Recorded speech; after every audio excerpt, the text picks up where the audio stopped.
Here's how to add logo in Wix.com. On your editor page, click on the plus icon or the add elements.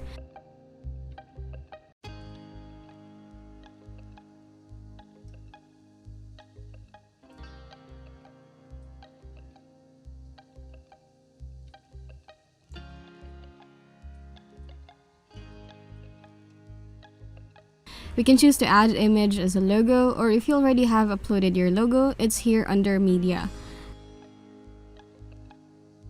Left click on it and make it smaller and smaller so it fits in the header. We'll drag this in the middle of the header so it will be attached to header.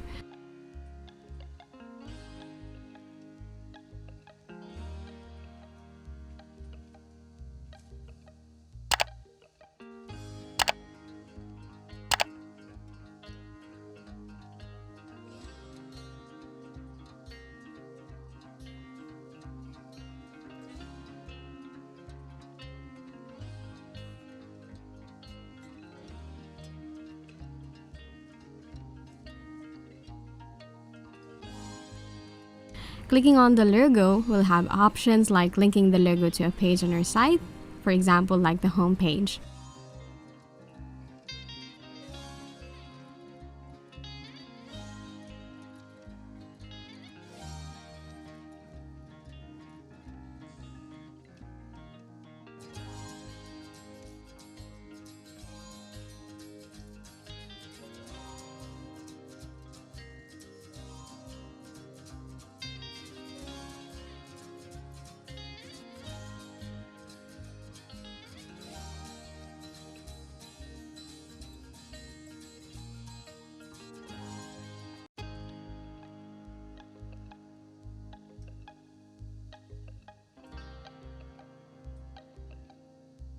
And that is how you add logo in Wix.com.